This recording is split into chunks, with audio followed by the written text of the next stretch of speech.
everyone to the Indo-American Arts Council's annual literary festival.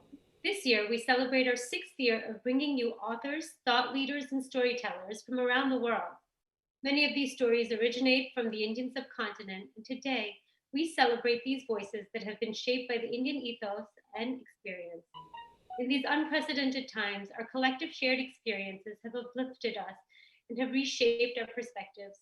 For our 2020 festival, we invite our authors to take center stage to bring people together through the art of storytelling. With us today is American novelist Ms. Avni Doshi. Raised in the US to immigrant parents from India, she received her BA in art history from Barnard College right here in New York and a master's degree in history of art from University College in London. While working as an art writer and curator in India, Avni began writing fiction. She has been awarded the Tibor Jones South Asia Prize and a Charles Pick Fellowship. Her debut novel, Burnt Sugar, was longlisted for the prestigious Tata Literature Live First Book Award upon its publication in India, and was shortlisted for the 2020 Booker Prize in Fiction. Welcome, Avni. Welcome, Avni. Hi, thank you so much for having me. Moderating this session is Swati Khurana. She's a New York-based writer, artist, arts organizer, and tarot reader. Swati, welcome. Moderating this session is Swati Khurana. She's a New York-based writer, artist, arts organizer, and tarot card reader. Swati, welcome. How are you? I'm great. Thank you so much for having me. I'm excited to be here. You're connecting from the Hudson Valley? I'm connecting from the Hudson Valley. I live in Harlem, but I've been here since the pandemic. Okay. Swati, with that, I want to welcome you to open this evening's session. Thank you so much. I'm very excited to be here with Avni, a colleague, but more so a friend whom I've known for, I think, 12 years, 11 years. The math, once you're at double digits, it gets a little tricky. And I'm so excited to be here to celebrate her book. I think everyone at this festival is going to love this book and love all the books that are being featured at this festival. So the book is Burnt Sugar, and it's coming out in the United States. Thank you. I'm very excited to be here at the Indo-American Arts Council Literary Festival with Avni Doshi, a person I've known and admired for 12 years since I met her in New York before she was writing, before I was writing. And it's been wonderful to witness the journey, which we can see right here in her beautiful book that is coming out in the United States for everyone to read on January 26th. You're going to get a little bit of a peek in it today with us. And what we're going to do in this session is have a conversation about the book, about Avni's writing, and also give little tastes of the book and the story. So, Avni, are you ready to start? I'm ready, yeah. Do you want me to start with the reading or? Right, yeah, maybe you can start with a passage that we have selected, which is in the first, 30 pages of the book. It's not the very, very beginning. And if you want to contextualize it a second and you can go into that, that would be wonderful. This is the one on page 25? Yes, that would be great, thank you. Okay, so a little bit about the book. Burnt Sugar is the story of a young woman named Anthara, who's living in India, and she has a very difficult relationship with her mother. And her mother, at the beginning of the book, gets diagnosed with Alzheimer's disease, and Anthara is faced with a sort of predicament where she's trying to figure out how to look after and how to love this mother who really never looked after her. And she's an artist, and she's married to a man from an Indian, of Indian origin, but from the US. And the section I'm going to read is about a little bit about her art. My art is not about lying. It's about collecting data, information, finding irregularities. My art is about looking at where patterns cease to exist. Before I got married, my grandmother let me use a room in her house as a studio. It was cozy. dark and bright in good proportion, a place where my interest in collecting had begun as a child, among the objects left behind by the deceased inhabitants of the bungalow Nana and Nani lived in. Tungsten bulbs, batteries, cords, pens, stamps, coins. I began by looking up the dates and designs of these objects, losing myself in encyclopedias of energy and patents in the library, always ending up far from the place where I began. To avoid these tangents, I started to draw the objects myself, mapping them out as I saw them, copying as closely as I could. My handwriting may be bad, too mechanical, lacking in flourish, but my hand is steady and precise. I started to collect dead insects, which are surprisingly difficult to find whole and uncorrupted. One of my prized possessions is a number of moth fossils in wax that I keep in a glass jar. I have been working on a project for the past 3 years, and I have no idea how long it will go on.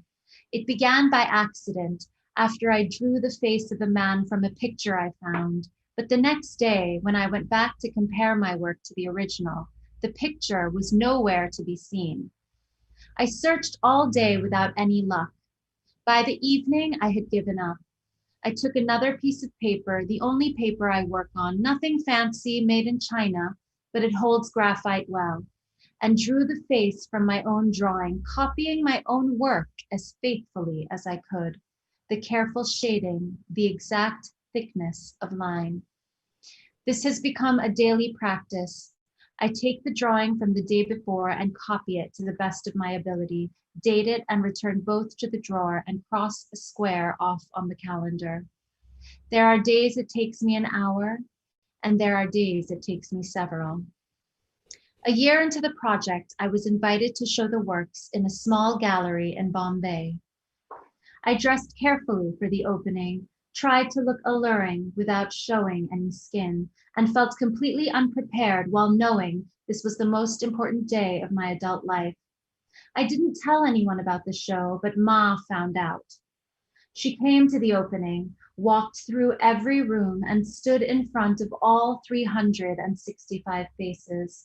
The first and the last picture met each other at the front of the gallery, hanging on either side of the entrance, creating a dialogue of difference. They could have been the images of 2 different men, 2 different faces, done by the hands of 2 different artists. My project to copy perfectly had been a failure, and because it had to be a failure, the local art scene deemed it a tremendous success. A few newspapers carried short reviews, calling my work exciting and compulsive, remarking that it was disturbing as it was fascinating, wondering how long I could go on. Ma called it my game of Chinese whispers. When I got back to Pune almost a week later, Ma cried and came at me with a rolling pin. Weeping, she said I was a traitor and a liar. She wanted to know why I would do a show like this. Holding the rolling pin I had forcefully prized away from her, I perched myself at the edge of the dining table, trying to catch my breath. Thank you. That was so lovely. This is maybe the first time I've heard you read it, maybe the 5th time I've read this. And what I'm noticing even right now is the way that the local art scene described Anthara, who's the narrator's art.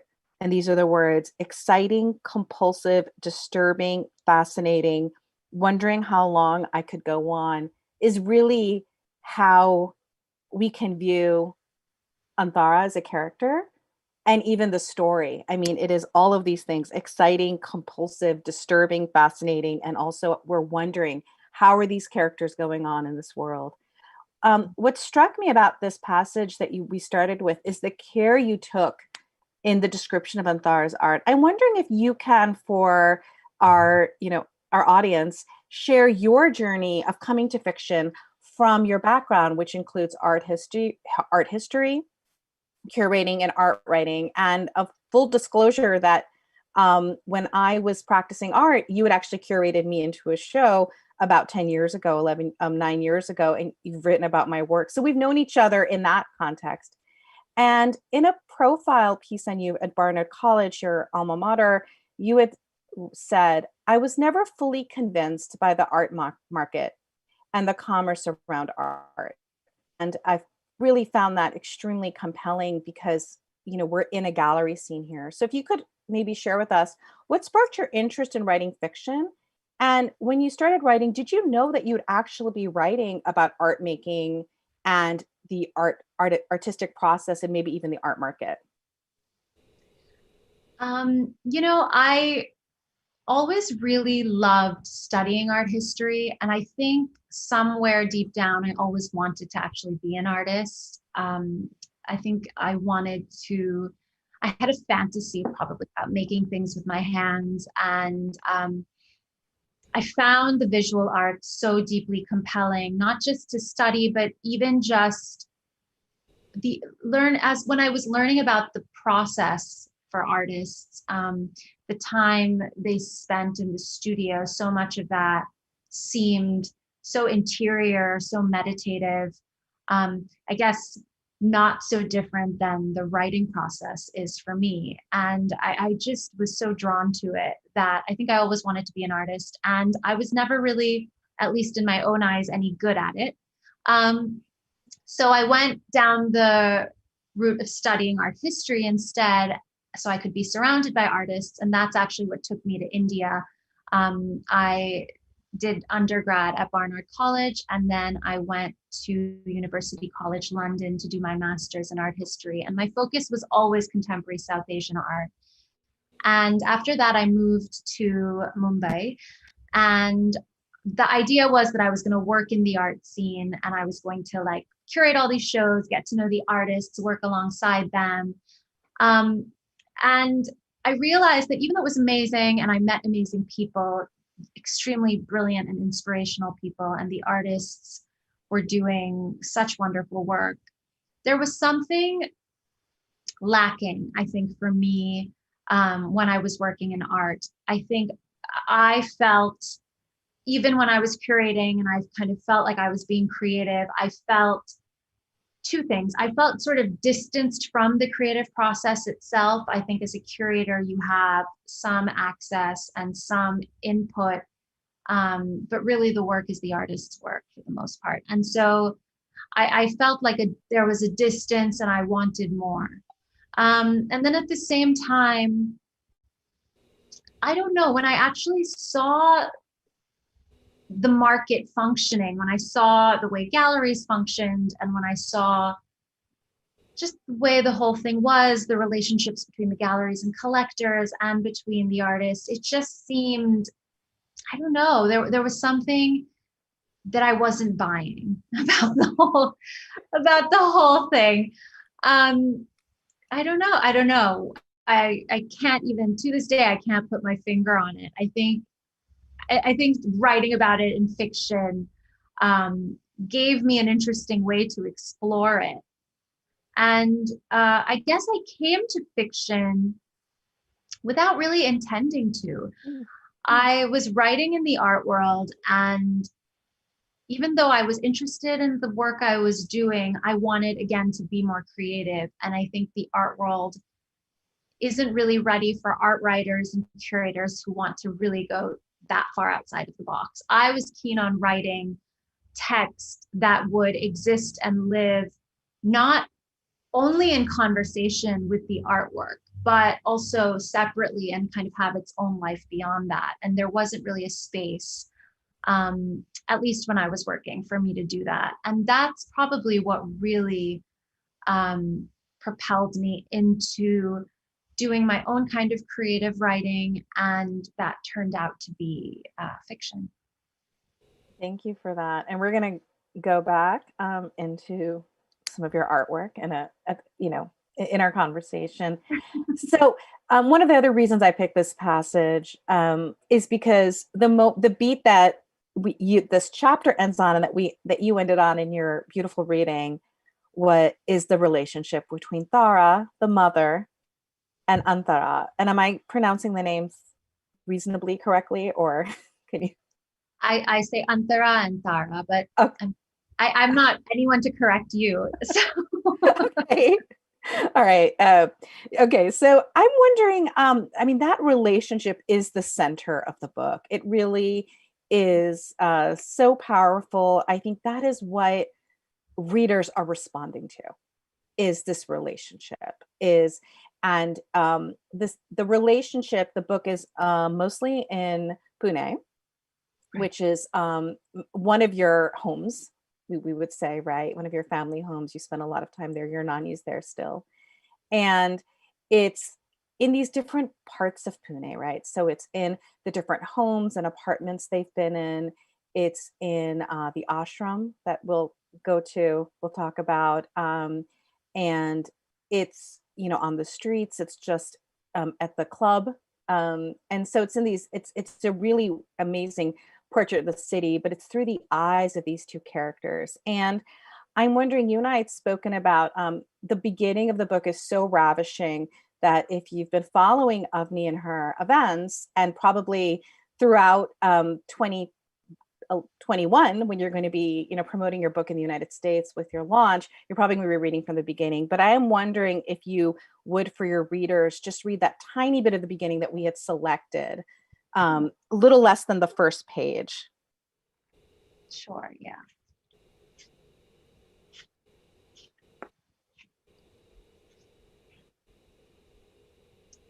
I would be lying if I said my mother's misery has never given me pleasure. I suffered at her hands as a child, and any pain she subsequently endured appeared to me to be a kind of redemption, a rebalancing of the universe where the rational order of cause and effect aligned. But now I can't even the tally between us. The reason is simple. My mother is forgetting, and there is nothing I can do about it. There is no way to make her remember the things she has done in the past, no way to baste her in guilt. I used to bring up instances of her cruelty casually over tea and watch her face curve into a frown. Now she mostly can't recall what I'm talking about. Her eyes are distant with perpetual cheer. Anyone witnessing this will touch my hand and whisper, "Enough now, she doesn't remember. Poor thing." The sympathy she elicits in others gives rise to something acrid in me. Oh, thank you. That was so good. I can see, like, you're just so familiar with that section. It just you're like performing it. It's such a treat. I think we're starting right away. This is a hard relationship, and it just brings us into what happens, why. And I had read in the Penguin UK website, and you had, in a profile about you, said, and I'm quoting you, "I think that ambivalence is intrinsic to motherhood. And I don't think any woman that says that when she's a mother, she doesn't have any ambivalent feelings about the position she finds herself in." Could you talk about this ambivalence being intrinsic in motherhood and how that emerges in the relationship of these two characters?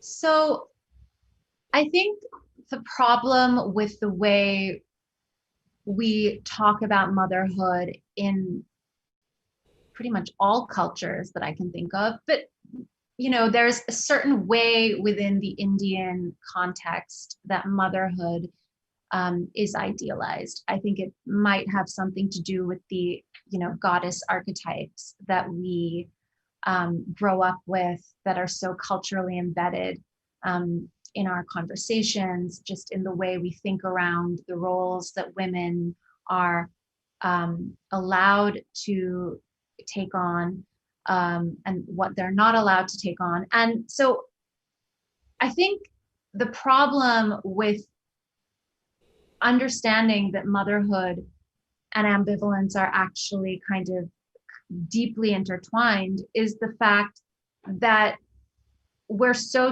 kind of stuck on the idea of this idealized vision of what motherhood is. And that becomes extremely problematic, because the idea then is that motherhood is, or being a mother is, in the kind of hierarchies of identities that a woman can inhabit, motherhood is kind of at the top. And I think with these characters, the trauma and the difficult relationships between the mother and daughter, they don't just begin there. This is kind of an intergenerational trauma, something that goes, that has been sort of passed down from great grandmother to daughter to granddaughter, great granddaughter. And so I think what you're seeing is there is this kind of ambivalence that has been passed down. There is an understanding that, that mother and daughter's behavior kind of reflects each other. And still at the same time, there is this expectation that they're supposed to just be these perfect, ideal mothers. And I think in particular with Tara, I never really saw her as a character in some ways. I saw her as the kind of this embodiment of desire. And I saw her as this kind of like libidinal energy moving throughout the story, circulating throughout the story. And it was a question in my mind, what happens when someone like that, who exists completely on impulse, what happens when someone like that becomes a mother? And it's difficult. I think one of the toughest things for a lot of readers has been the neglect that Anthara experiences as a child. But at the same time, I think in Tara's case, she wouldn't have become a mother had she been born in a different time and in a different place. And I wonder what the relationship between mother and daughter would have looked like if, for example, the entire burden of parenting hadn't just been hers. Another thing that a lot of, and I think this is perhaps part of your question, another aspect of the book that a lot of people don't talk about is the absent father. Mm-hmm. And I think that void is a kind of, I don't know, maybe I'm pushing it a little bit, but I see that void as a kind of character in itself. I see that as a kind of,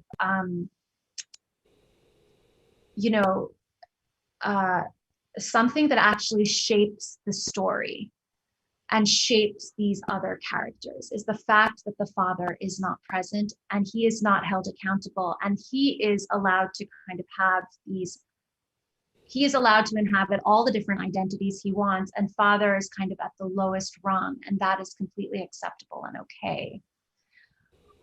So these are all questions that were in my mind as I was thinking about their relationship, and as I was thinking about the entire shape of the novel. So yeah. Yeah, I think that is such a great point. The father is not a very present character. And in fact, what I also loved about this book is that there's a mystery element to the book, because it's not just a question we have is what happened between the mother and the daughter. But in that section that we started our conversation with today, my other question was, who is the man that these drawings are of? And we're not going to give anything away because you have to read the book to find that out. But you're thinking, is it the father? Like, what is the betrayal? Like, it's obviously based on someone, and there's a betrayal there.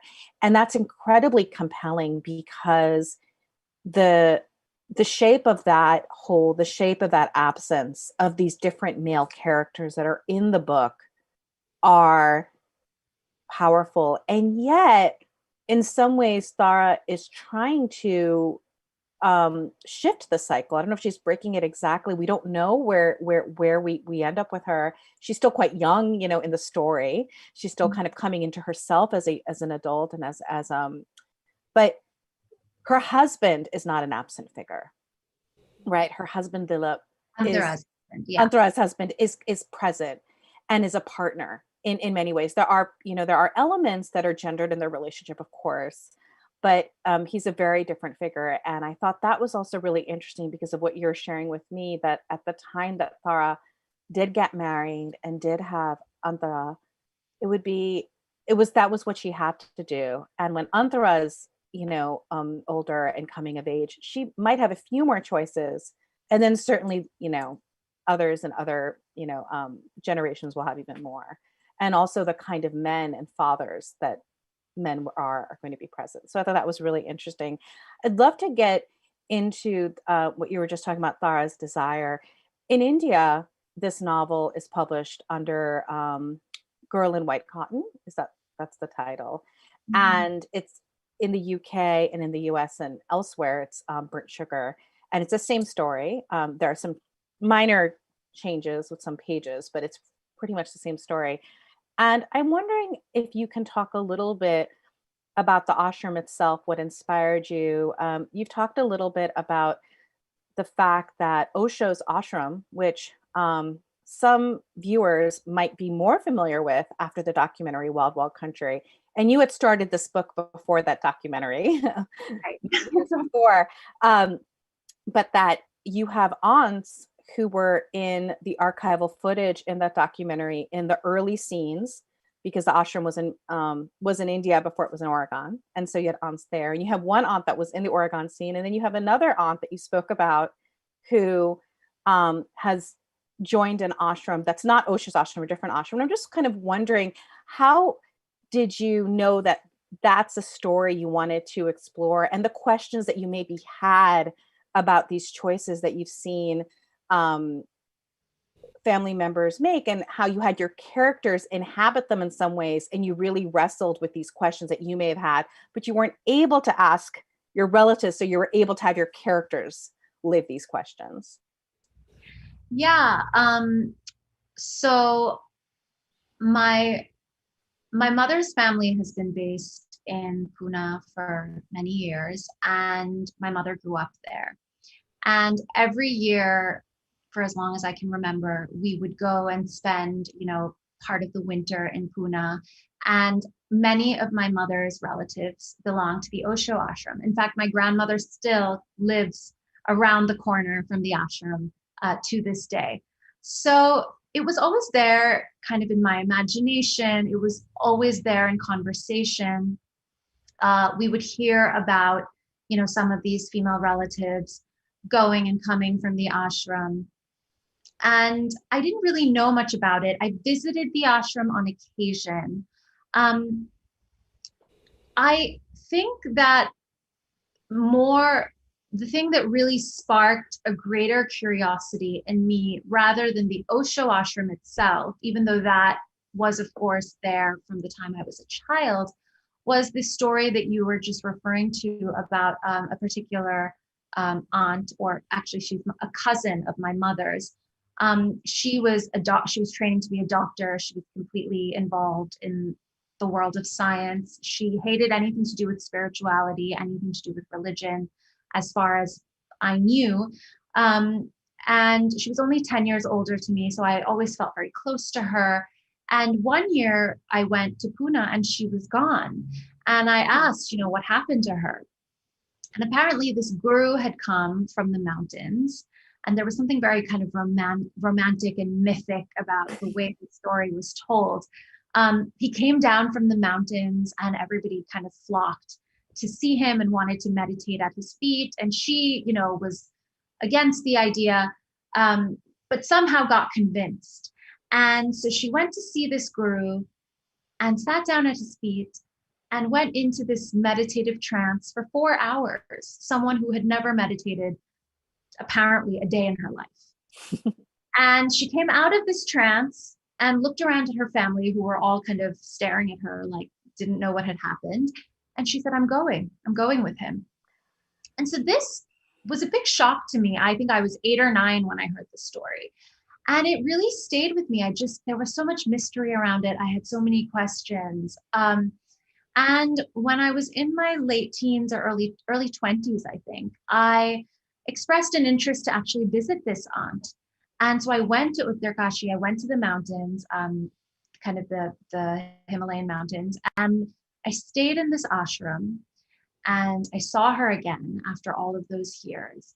And again, I just, instead of feeling like my curiosity had been satisfied by this visit to the ashram, I felt the exact opposite. I felt I had even more questions, and there were kind of more weird, ambiguous things that we couldn't talk about, or we couldn't, there was so much secrecy, I felt, in a way. First of all, there were so many rules and regulations. There was a way in which you had to eat. There was a way in which you had to wash your clothes. They live completely off the grid. They make their own furniture. It's an extremely sustainable life, which is amazing. But there were a lot of rules and regulations to this particular life that was really fascinating. But also, I just wondered, she is the ma of this ashram now, my aunt, my mother's cousin. But what does that mean? If she's the mother and the guru is the father, does that mean they're in some kind of, like, are they wedded in some kind of spiritual way? And what does that mean? Are they celibate? And I tried to ask these questions, and everybody kind of was just like shocked that I was asking, and nobody seemed to have an answer. And I found it really strange and hard to believe that everybody wasn't thinking these same questions themselves. And I suppose what happened when I began writing Burnt Sugar is that, or at the time it is called Girl in White Cotton in India. It was really these questions that were, at the heart of it. I wanted to be able to kind of imaginatively inhabit the questions that were in my mind. I wanted to, because I had theories, I had fears, I had neuroses, I had fantasies, I had nightmares around all of these questions. And I wanted a place to explore those. So in a way, the ashram is not really accurate. It's not really precise. If you're going to do a side-by-side comparison of the Osho ashram and the ashram in the novel, it doesn't look alike. And honestly, it's not meant to look alike. I was really exploring my own fantasies and anxieties around what was happening in the ashram, or what might have been happening in the ashram. Thank you. I mean, that brings us to the next kind of area I wanted to talk about, which was like craft questions. And just to kind of piggyback on what you said, I believe that that's a response that many people might have when they encounter a work of fiction, who aren't fiction writers, or might be thinking, well, who is this character in your life, and how autobiographical is it? And in fact, I think what you just said so perfectly is so much of the drive of fiction writers might in fact be, of course, wondering and living and thinking and fantasizing and dreaming about and being terrified by these questions. And the project of fiction is to explore the questions that have haunted you in your actual life. And that's the real connection, is that the questions are real, but it's not that all the characters here is this person and that person, and this is this story, and this is this ashram. And so I think you've said that so beautifully, is how we're the things that we're haunted by. And I think about children a lot, because in some parts of your novel, Antara is a child, right? But she's also always a child in relationship to her mother and her nani, who are in the book, or even as an adult. And children are always in that constant state of asking questions. And sometimes when they're younger, they verbalize these questions often. But there is a moment in which children, and I think that's one of the great tragedies of Antara's life, is this happens to her very early on, is that she doesn't ask the questions anymore. And that's part of the neglect and part of her not being nurtured as a child. And so she lives the questions, and she just is plagued and yet inspired and fueled by these mysteries. We had spoken before, and I'd also read that you've done 8 drafts of this novel. And that, I'm sure there's many people who are at this festival who know what the writing process is like, but maybe there's some who don't, who think that might be unusual. wonder if you talk a little bit about it, because when you first wrote a draft, the first one came out quickly, some didn't. You took a break. The last one came out a little bit, also seemed to come out in a rush because you knew the story. Could you kind of talk about that process and how did it shape? How did the shape change? And how did you maintain the faith? Because I believe there are probably people listening to this conversation who are also writers. How did you maintain the faith in this project, even when there was a draft that you generated, maybe draft number 5, where you said, this still isn't it? And it's been years. What do I do now? So the very first draft, which it's probably 8 years now, actually, because we're about to reach 2021. We're about to get to 2021. So yeah, it's been about 8 years. That I wrote that draft pretty quickly. I had a lot of fragments that I had been collecting, and I kind of compiled them into what I hoped was a cohesive whole. And at the time, I submitted that for a literary prize for an unpublished manuscript based in South Asia, and I won that. And I was just so thrilled with myself, and I thought, wow, you're so brilliant. I was patting myself on the back. I'm such a natural, all the things. And then I started working with an agent. And I realized very quickly that I had no idea what I was doing, that I was completely over my head, that I actually had no idea how to write, that writing fiction was not the same as, the other writing I had done. And just because I had a creative impulse, that really wasn't enough. So I started to, work on it, started a second draft. And I realized that the only way I was going to move forward with this was by actually rewriting. So editing was just one part of it, and rewriting was something else that I really had to wrap my head around. And so the 8 drafts that came after, they all looked so different than each other. And I think that's another thing that people don't always realize. I think they assume that you're kind of working with the same shape and the same story and maybe the same perspective. But that really wasn't true for me. The story changed dramatically.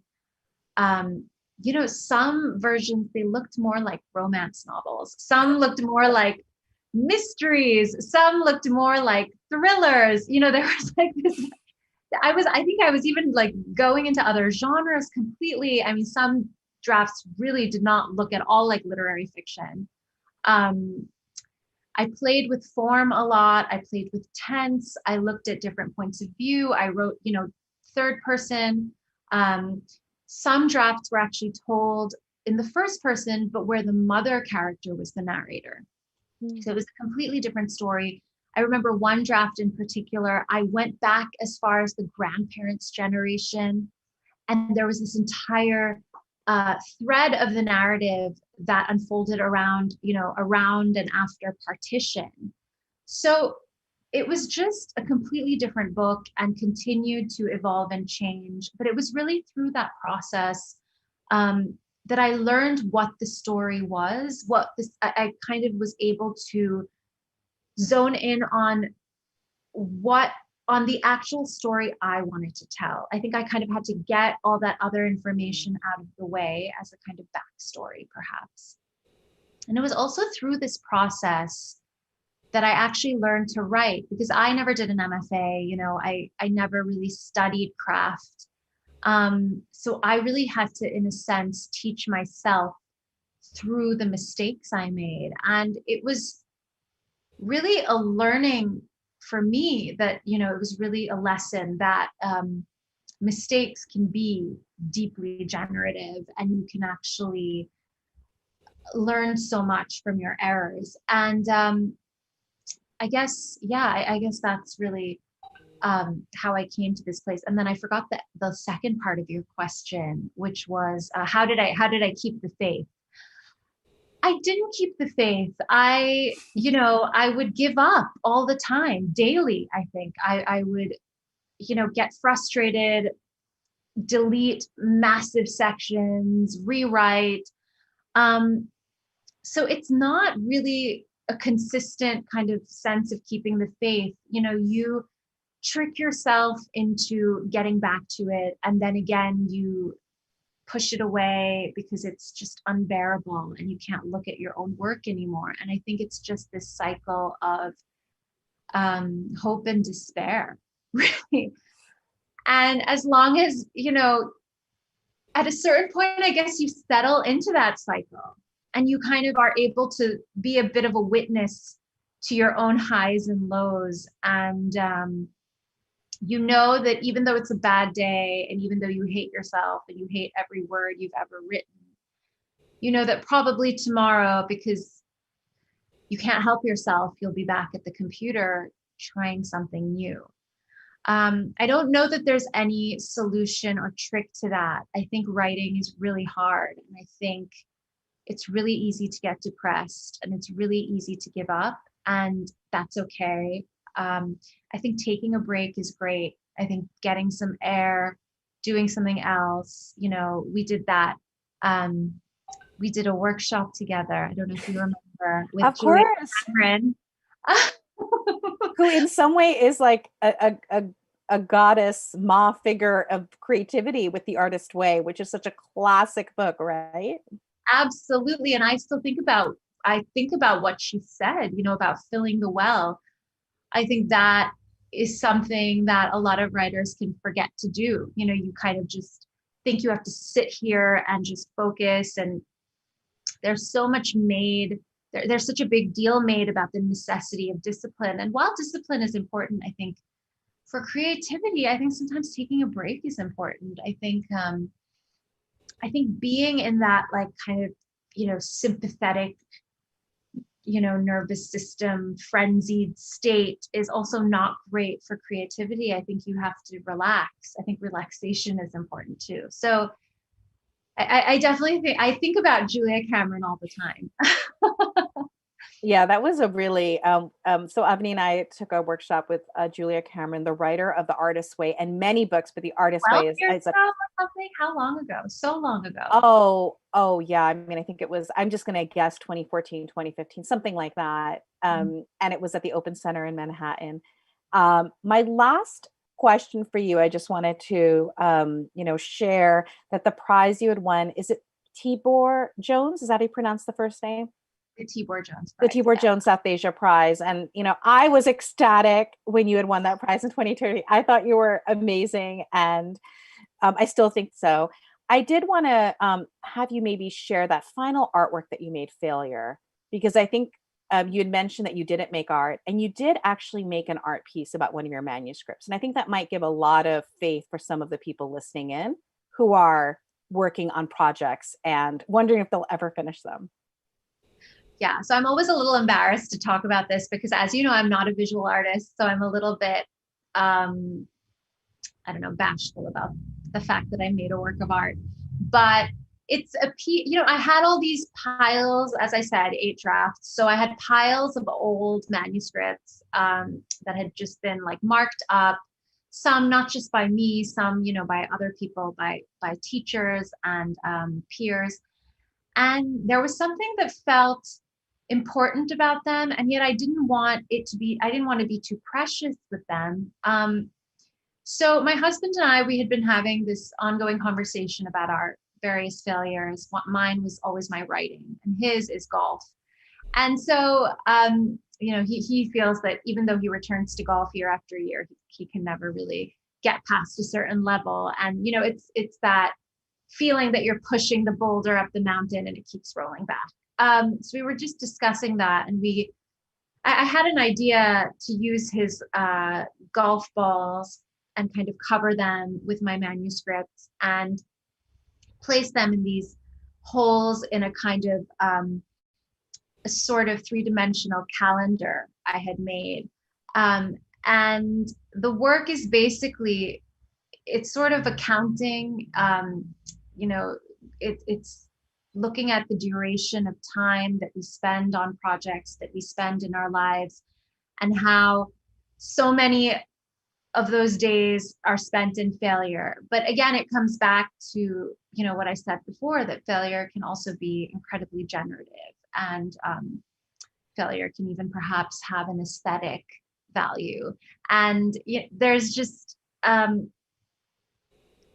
think failure is such an important and beautiful, now I think it's actually a beautiful part of the process, any creative process. And so we have that artwork still in the house.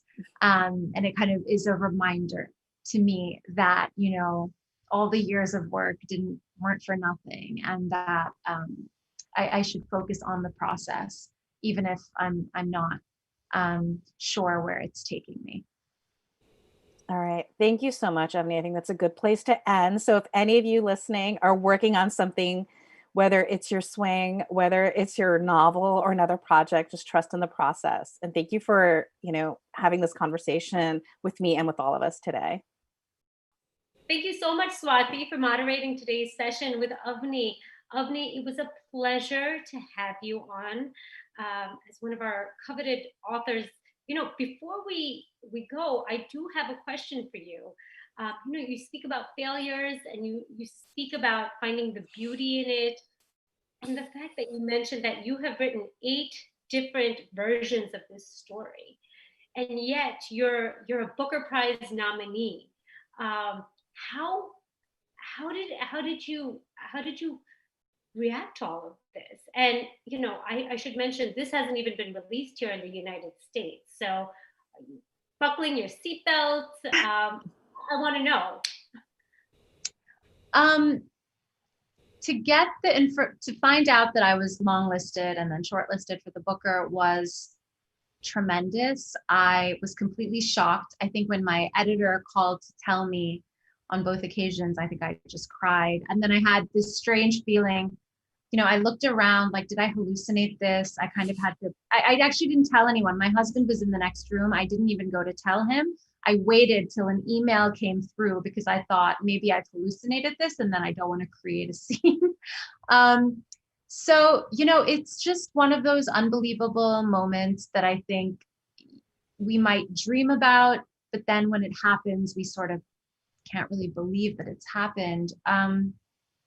But at the same time, it's been an amazing journey, and it's been really about the fact that, the book has reached so many readers through the prize, which has really been the most meaningful part to me, I think. It's that people have read Burnt Sugar that otherwise really never would have. I want to thank you. On behalf of the entire Indo-American Arts Council, our board, our patrons, everybody watching, thank you so much for being part of this year's festival. And we wish you nothing but the best. Thank you. Hello, I'm Nili Lakhani, IAAC Literary Festival Director. I want to thank you for joining our award-winning authors and their wondrous stories. IAAC is a 501c nonprofit. Programs like the one you just watched happen because of contributions from generous folks like you. Please donate to the IAAC so that we can support our artists and sustain our cultural programs. It is simple to donate by visiting the IAAC website at iaac.us. Learn about the insider benefits that membership gives you. On behalf of the entire IAAC board, stay safe and see you at our next event. Thank you.